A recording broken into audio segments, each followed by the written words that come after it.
Okay, we're going to talk for just a few minutes about site visits. We have an AFL-CAFL team in the state to help you out. Farm Bureau has 3 of us. Is this on? Maybe I need to turn it on. Okay, that works. There's 3 of us at Farm Bureau that work with this throughout the state. There's the NRCS folks, the UACD, Nathan up here, and several others throughout the state. County agents, Extension, Rhonda. We work for you. We're a resource for you. We'd hope that you would think of us as a resource for you to help you out. And we're not trying to cause trouble for you. We won't report you for anything. If we see you go out on your place, and we like to come out and visit with you on your farm. And I just want to run over quickly what to expect from a site visit, what we can do while we're out there with you on your farm. Some of the questions that we might ask. Some of these are the same questions we went over in that risk assessment. You know, we can help you do that risk assessment and help you look at your operation and assess it with you and help you decide what might be the best way for you to go with a permit or not. What's your potential to pollute? We can look at that with you. Do you have a nutrient management plan? That's one of the things that I like to do when I go on a site visit is ask if you know where it is. Take a look at it with you. Go over it with you. It's quite often that we kind of have to hunt for it, which kind of indicates that it's not really being used much. Is it working for you? Do you know what's in it? Are you able to follow it? Does it need changed? There's some things in there that need tweaked to make it fit what you want so you're comfortable with your nutrient management plan. Do you understand the current AFL-CAFL rules? We've gone over that today, but we come out to your place, you might have other questions that didn't get answered today that we can go over specifically. How does it apply to your operation? And that's what we can help answer for you. Is your nutrient management plan current, up to date? Are there things in it that's not working? Do you need to make some changes? Have you changed your operation significantly enough that you need to revise it? And we can help you with that. Talked about, do you understand what's in it and so forth, and you're comfortable with it? Do you understand your soil tests and manure testing, how to do them? What do they mean when you get them back? Sometimes they're a little hard to read, and what does it really mean to you when you get those back? And we can go over and help you with that. If you're wondering how to do them, you know, some questions asked here today. The extension agents have been really good to, if you don't know how to do a soil test or a manure test, they can come out and show you how to do that and teach you what you need to do to get a good sample, a good composite sample. You don't just take one sample out of a manure pile. You need several samples, the representative of the manure pile, put it in a bucket and mix it all up and then take a sample of that. So it's a composite sample, and your extension agents can help you with that and show you how to do that. Calibrating your manure spreader. This can sometimes be tricky. And if you have questions on how to do that, that's something that your technician, when they come out, can help you with. Do you understand timing of spreading manure on the land? And we've talked a lot about that. How about composting? Do you have an opportunity? Are you thinking about composting? You're wondering how to do it?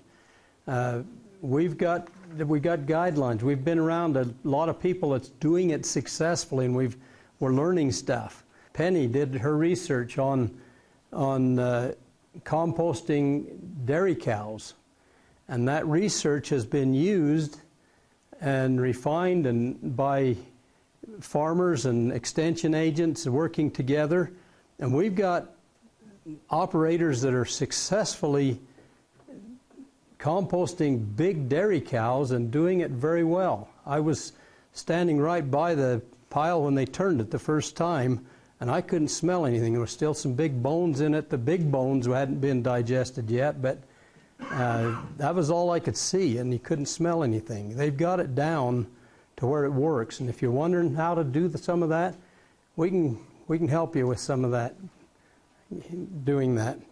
If you're thinking of, I want to mention, if you're thinking of composting dead animals, there's another agency that gets involved, and that's the Division of Solid and Hazardous Waste. It used to be, in fact, there was a dairy farmer up here in Cache Valley that was doing some composting and got a letter, this was about 11, 12 years ago, got a letter saying that they were in violation and were going to be penalized or fined because they were composting without a permit from the Division of Solid and Hazardous Waste. Well, I got a call and we had some meetings and got some rules changed so that doesn't require a permit anymore. And if you're composting just manure and or vegetation, it doesn't even need anything from solid and hazardous waste. But if you're composting dead animals, you need to have an approved plan. Well, if you've got a nutrient management plan and composting is part of that, they'll accept that as your composting plan, and you just send your composting plan in to them, and they'll send you a letter saying, we approve your plan, and you're putting that in the file and you're taken care of with solid and hazardous waste. You don't need a permit. And so that's something we took care of for getting a rule change for you. Storage of chemicals. This is something that is kind of getting more and more down the pike at us, is how we store our chemicals. And one of the things that's on us now is EPA has got some rules regulating fuel storage. They're not delegating that to the state. They're doing it themselves, and we're real concerned about that in Farm Bureau. Watching it very carefully as to how they're going to implement those rules and what they're going to do. If you have a fuel storage capacity of, what is it, Neil? Is it 2,500? Okay, there's a bracket of 1,300 and 10,000 are the cutoffs. And you go over the lower bracket, and there's some regulations but you go over the higher bracket of 10,000 gallons, and there's some kind of serious regulations there, having to have so if it spills, it'd contain it all, and it wouldn't go anywhere, and all this kind of stuff. And we're wondering how they're going to implement this, but the rules have got us concerned, and we're going to be watching that pretty carefully for you. NRCS has some money that can be used as a pilot this year, that can be used to, if you got some of those concerns about storing fuel, they've got some money to help get it so that you're in compliance with the EPA rule. And it's not on how much you can afford to put in the tank. It's the size of the tank that matters. So, and a lot of our farms go over that 10,000 gallon, and we're concerned about that. Anyway, I just wanted to mention that to you. Where your manure piles are located. You can, and NRCS has a standard for a manure staging area that can take care of some of this storage for you. You can set it up, it's bermed and compacted, and so that it's a safe place to put manure and just stack it there instead of building concrete bunkers to put it in. But where you locate those is kind of important. Don't locate them in a floodplain, for example. And we had a complaint on somebody and went out and checked, and they're stacking manure in a floodplain. And that's not really advisable. Riparian areas. If you are lucky enough to have a riparian area in your place, excuse me, the condition of that riparian area. If it's in good condition, it can be a real good filter and buffer between a field and or between your facility even and the stream. And if you'd like us to look at that, in my farmer life, when I worked for NRCS, I did a lot of riparian restoration work, and we can help you kind of assess that and see where you might can go with some of that stuff. Air quality. This is another thing that's on us. There is a Clean Air Act, and one of the things that is regulated under the Clean Air Act is ammonia emissions. And that's one of the things that we, animal feeding operations, emit. And there's been some studies, national studies, and also a study with Wrightwood Eggs right here in Cache Valley cooperated in the study.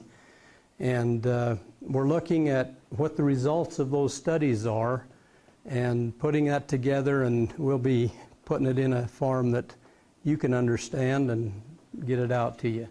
So that's another project we're working on. I was just in a meeting a couple of weeks ago with the standards, water quality standards, and the state was proposing to upgrade the classification for ditches and canals to put them in a higher grade of recreation use, because kids might swim in a canal or whatever, get in a ditch. And if they do that, that makes E. coli, it really flags it for E. coli, a high standard. And where would they look for the source of E. coli if they find it in some of these ditches? That really concerned us, and I got that tabled for now, and be watching that for you. But these are things that others are concerned about, and we kind of need to know that they're in their background. And if you got questions about that, we can help you with it. If you got structures, are they working for you? Have they got the capacity? A lot of the discharges that we've had happening on wet springs has been because of there's just not enough capacity designed in some of our storage. Are we outgrown them, or there's water going into them that it wasn't designed for? You can keep clean water clean. It doesn't have to go in there. And we've had some of our facilities that have had like their water cooling, their milk cooling system. That water's clean water, and it was going into the storage area and overflowing it. It's too much. It wasn't designed for that. And so those are things we can look at. Is it working for you? And help you with some of that. Are they being maintained right? As berms, for example, need to be maintained, especially if you got a berm around a field that you might put some of your liquid manure out on this field, and it could run off into a stream, and you got it bermed, and then you put cattle in there, and they drink out of the stream. We had a situation where a farmer thought there was no way that it could get out of that field. It was his emergency plan was when things froze up and his separator didn't work, he could just put it out on this field. Well, he did that, and it went right through and over his berm and through his berm and into the stream. And he had a discharge. And he says, that can't be discharging. I got a berm there. Well, we went and looked at it, and his cows had made a trail through his berm. And it discharged. So those are things that you need to watch out for. I just say don't be offended by us coming out there. We're there to help you stay out of trouble. Try to keep you out of trouble and in compliance with these crazy rules that we have to live by.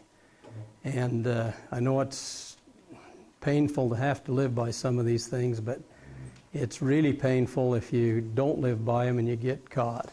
So we're trying to help you stay out of that situation. I'd lots rather come out and help you stay out of trouble than have to help you negotiate lower fines if you get in trouble.